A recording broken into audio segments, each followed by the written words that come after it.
Frozen 2 is finally here, and so we at ScreenRant are here to break down exactly why Anna and Kristoff were killed off. Okay, just kidding, but this video will be full of spoilers, so consider yourself warned. What we'd actually like to talk about are the moments in Frozen 2 that were designed to appeal to the adults in the room. The surprisingly mature jokes written in for the parents who, whether they like it or not, accompanied their kids to see the new Frozen. Unredeemable monster! Greatest mistake of your life! We didn't even kiss you!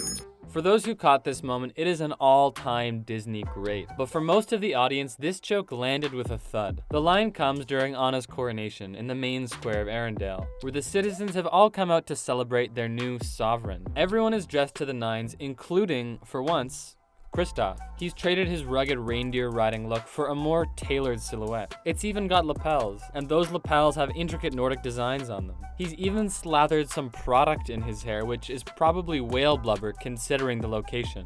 Anna is tickled by her fiancé's dedication, and she tells him so. He replies that as much as he loves her, he'll only be wearing the restricting suit for 1 hour. Anna, it turns out, is more than okay with that. She says that, "I prefer you in leather anyway." What is going on behind those castle walls? She's not just hinting at any regular old bada boom bada bing. The newly crowned queen has painted us a detailed picture of her home life. It's fitting that the film came on Thanksgiving weekend because Kristoff is probably spending most of his holidays tied up like a turkey, being attended to by his new bride. Although she may not rule her people with an iron fist, behind closed doors she is laying down the law with a leather whip. Sorry, kids. There is surprisingly only one other innuendo like this in the whole movie. When Olaf and Elsa fall asleep in the back of the wagon, they're all taking up to the enchanted forest, Kristoff and Anna get a moment alone. Immediately, Anna turns to Kristoff with a twinkle in her eye and asks, "So, what do you want to do?"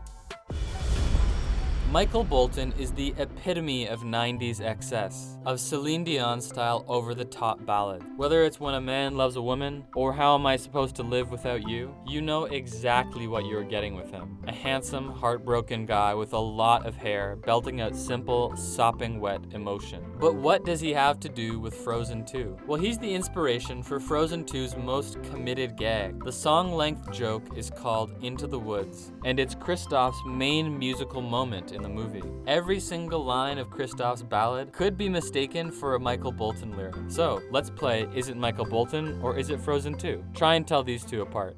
Is this what it feels like to be growing apart? When did I become the one who's always chasing your heart? And how can I blame you when I build my world around the hope that one day we'd be so much more than friends?